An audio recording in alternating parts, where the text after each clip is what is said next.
All right, so we're in Beech Grove, Indiana. That's where Midwest Dent Repair is located. And I think they're calling Midwest Auto Spa as well. But we're gonna roll around back here to the garage bay and pop in and see what Tom's up to.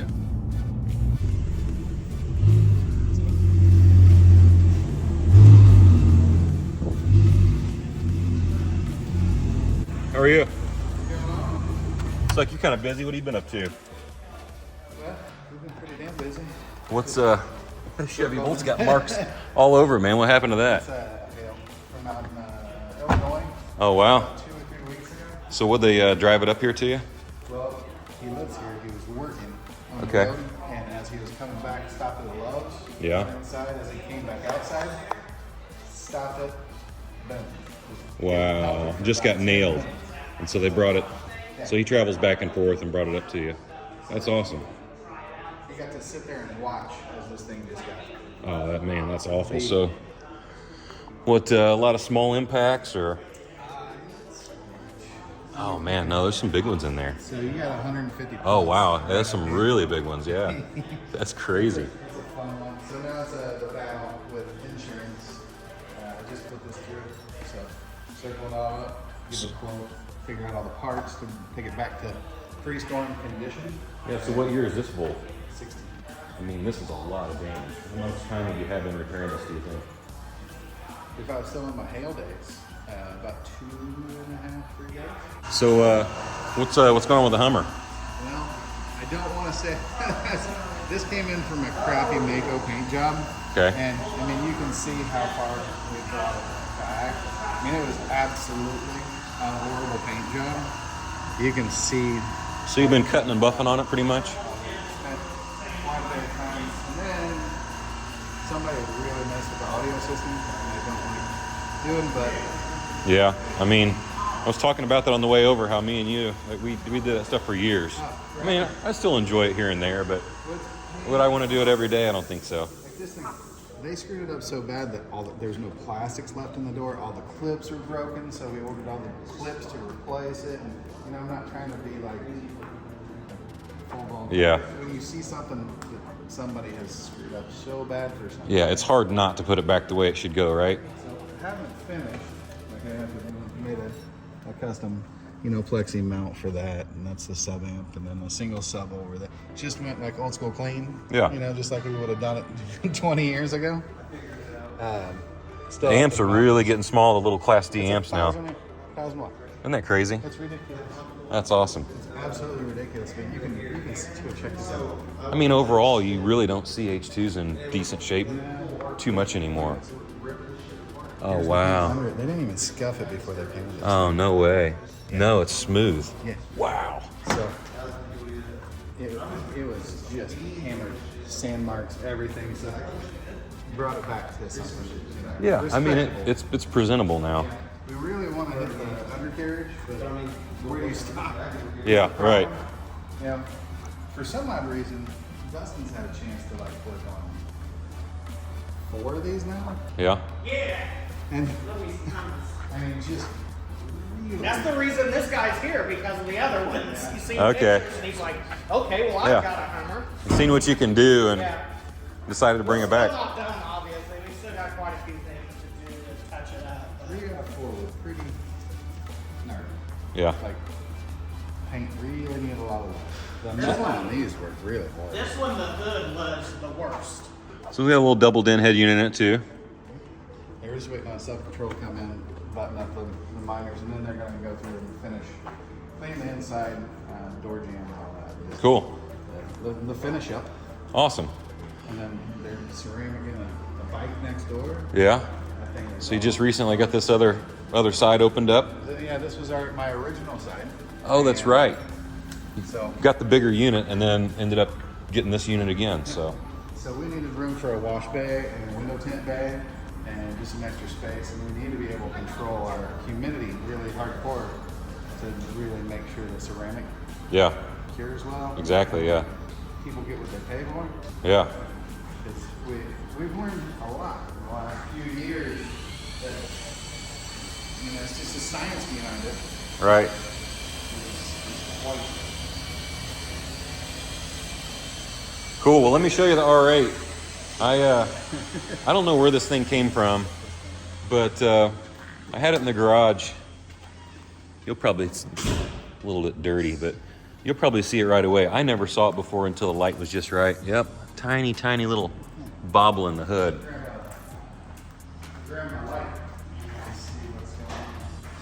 So it looked to me like there's some structure underneath that won't allow it to be pushed from underneath, but I could be wrong. So I heat it up in the blue one just in case.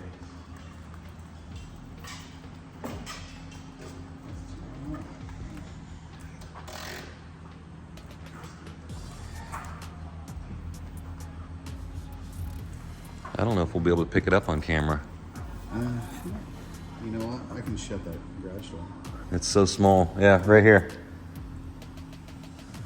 It's definitely not like the Volt over here. I don't think it's going to take quite that much work. So fully sealed paint. Yep, it's right underneath the structure, isn't it? We're like one. See, it comes right there. Yep. And yes, there's no reason to go fishing. So that's where all these different methods that you've got come into play, right? Absolutely. So really what we want to do is make sure that the glue gets its best bond, because it has to pull. It's a sharp little center on it. So we have to pull it back through. And being aluminum, we have to be really precise. So we're going to choose a slightly smaller tab. So how often, if ever, does paint pull off? Not as often as people would think. Yeah. It can happen, but it's like a lot of it is older paint. So like really at 10 years and back, it's not saying that it will, but the bond's just not. Yeah, maybe the primer wasn't as good, the prep work wasn't as good on older cars. Yep, that or No clear coat technology has gotten a lot better, like in the last. well, the paint quite a few years. interesting enough, gotten thinner, and but it's bonded. It's thinner, but it is bonded. Right. So I mean, it allows us to get a little crazy. Cool. You wouldn't think some of this stuff. You wouldn't think that the paint would hold. So there's a point in some of these dents where it looks like just some chewed up bubble gum. And there's no way this is getting flat again. There's no way this is holding. So that actually puts a flame up. Yeah, let's freak John out a little bit.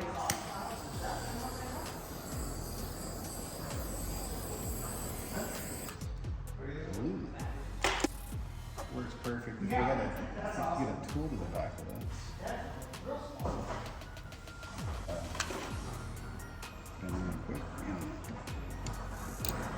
Here you can see how strong.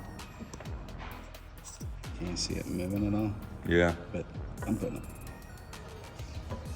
Yep. You got a good bond that time. Yeah.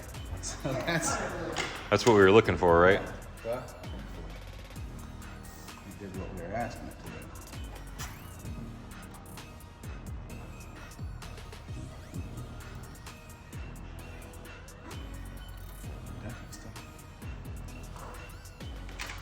That's the tough part about glue pulling.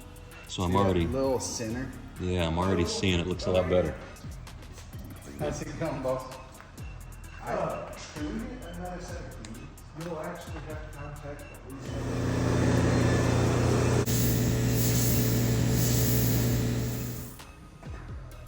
the So I did glue pull for the first part and then actually able to kind of get to it a little bit here.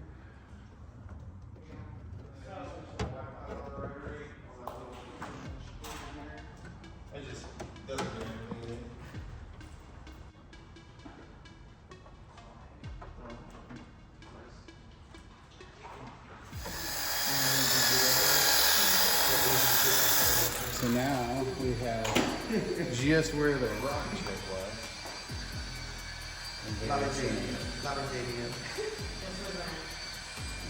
It's like a big piece of orange peel. I did hear a tiny rock hit at some point and I thought it hit the windshield, but that's probably what it was. It was probably the hood. Yep. We hate to try and get it too far.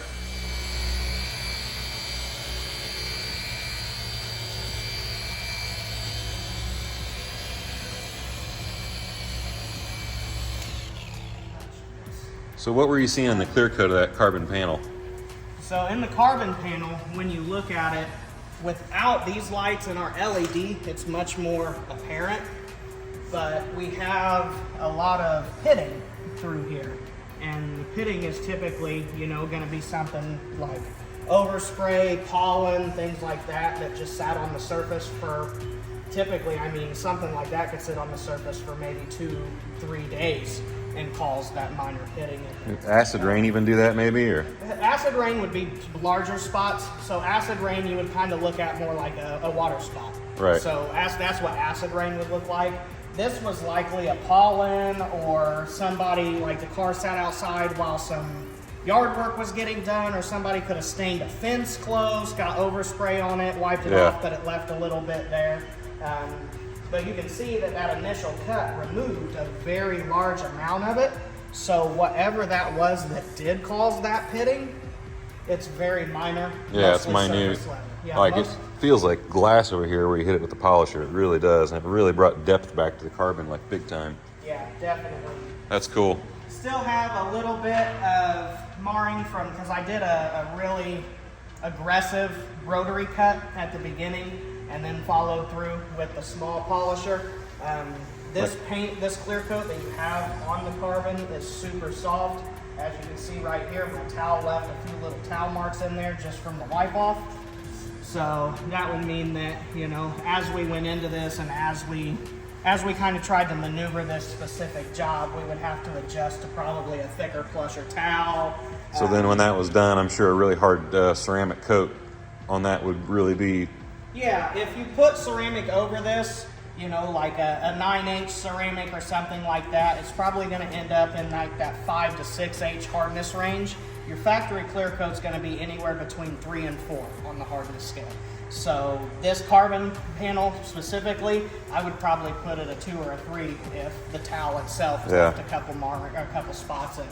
Yeah, that would really protect it going forward, I'm sure. It would. It would harden it up quite a bit. It would make it a lot harder for that stuff to actually appear there.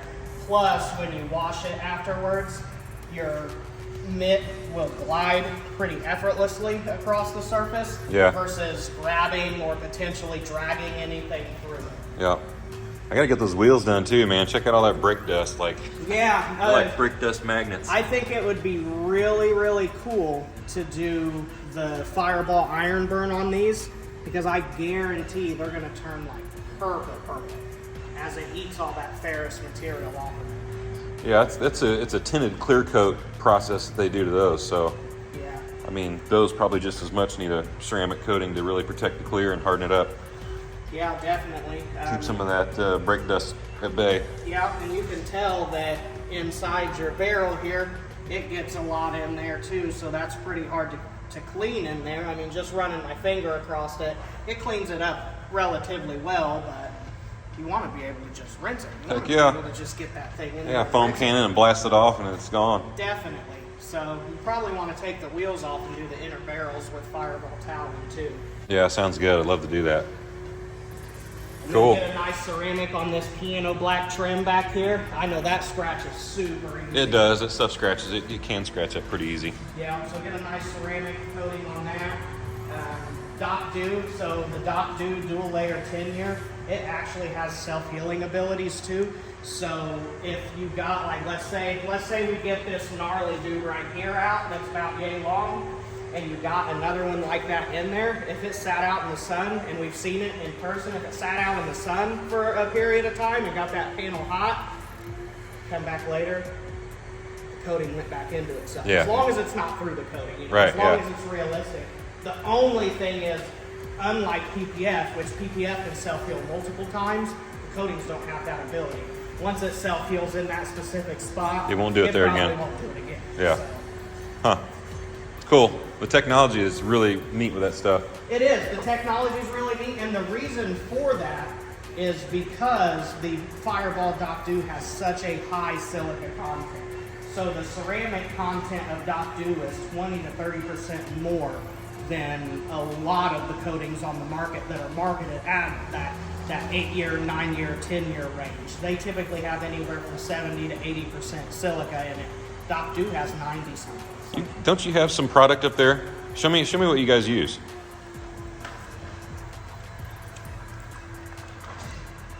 Which one do you want? Well, I thought I saw some stuff up here in the showroom. I'm gonna check out the showroom too. In the showroom. So originally we had Doc Do up here. Doc Do was because Doc Do's the dual layer, so we have both bottles right here. This is Butterfly. This is Fireball's 7-year coating. Butterfly is my personal favorite. We put Butterfly on a lot of cars. Butterfly is probably the glossiest single layer coating I've ever installed. And the hydrophobics are nuts. It's just that's nuts. cool. So where's this? Do you know that stuff's manufactured? Or Stuff's where? manufactured in Korea. Oh, wow. Okay. South Korea. It didn't come over here till about 2020. Once it did come over here, the owner of Fireball USA, his name's Luke, really great guy. I went out to their shop in Kansas and got master certified for these. I actually got to meet the head chemist and the owner of Fireball South Korea, and he mixed some of these coatings in front of us, which was really cool to watch. That is all cool, the different yeah. products going into it. But what I like about Fireball and what I like about everything that Fireball stands for is it's just the attention to detail that a detailer needs. It's not a mass bottled big facility where, you know, a couple people just squirt it in and it just keeps on moving down the line. This stuff goes through a very rigorous quality inspection. Yeah. It's all mixed very specifically. I've used a couple brands that we've had dead on arrival coatings before, like a bunch of floaters and stuff in them. Oh yeah. And the entire time that Fireball's been over here in the United States, nobody's ever had that problem. It seems like it's hard to really know what to use when you start looking at ceramic coatings because so many guys use different products. The market's flooded with it. Mm-hmm. Everybody says what they use is, oh my gosh, this is the best stuff that you can get. It is. But really is probably being someone that's used multiple, all sorts of different coatings too, helps to really narrow it down when you really do find something that's sweet. Yeah, and I've used a lot of different brands. Obviously, I'm not going to name drop them or anything, but I've been certified in multiple brands. I've taken training courses. I've installed some companies, they're best of the best. I've installed it, and they'll say 5-7 years on it, and I've got a client with a truck that we're about to do Doc Do on. I did somebody's 5-year dual layer, their business type of coating, and we're 2 years in now, and hydrophobics are pretty dead. Is there a perfect temperature, humidity level to really do this? If somebody wants they're really like roofing on your house, you don't want to do when it's cold outside because the tabs won't bond to each other and you get a big windstorm and it's going to come up. But with ceramic coating too, if you really care about your car, you want the ceramic coating to last, you want it to be ultra durable, and you want to bring it on a day where you feel like you're going to get the best results. What would that be? So the best results, it's going to vary by the humidity more than anything. Fireball likes to be between, we found the sweet spot for us here is going to be that between 70 to 78 degrees, but we want to make sure the humidity is below 50%. Okay. I don't know if you've seen it back there, but we do have, a thermometer with the humidity on it and everything. Yeah. So a California day. Yeah. You want a California day. Yeah. 9 minutes or something.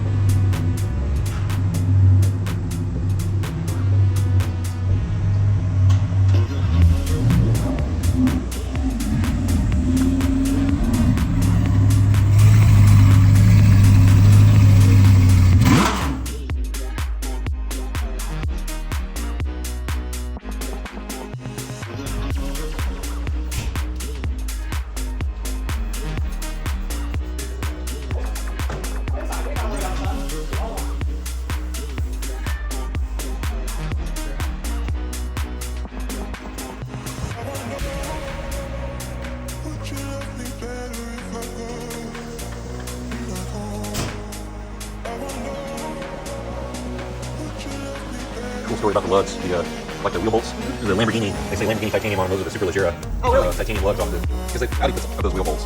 And he gave me a set of 17 because I'm like, dude, did you realize what he gave me? So I get on this thing, like Eurospares.com or something like that. They just mail like these cars in Europe. And it's the only place where I can find them, like buy individual lugs for a decent deal. I was able to get like individuals for I think 3 for $90 a piece. So not too bad, but the wheel.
She works from 4:30 a.m. to sometimes still the 7. She's working 7 days a week right now because since her regularly scheduled shift is like 14 hours long on Sunday, if she works 2 hours every day, she's 7 hours on Sunday. So her paychecks are what keeps us going. Yeah, her paychecks are what keeps us going. Yeah, so we get that's all my she makes anywhere from $1,200 to $1,500 a week. She just started at 10. She's really good at what she does.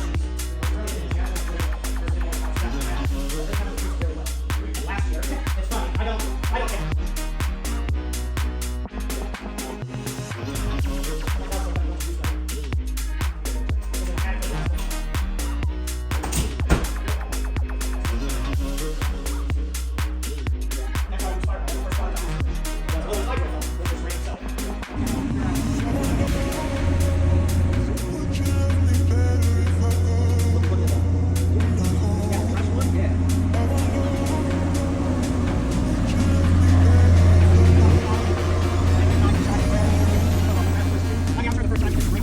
Well, I really appreciate it. Not a problem. Catch you later. Yes, sir. All right, awesome. Yep. Hit the road and we'll get this thing dropped off soon for the coating. Absolutely. All right, cool. Look forward to it. Later on.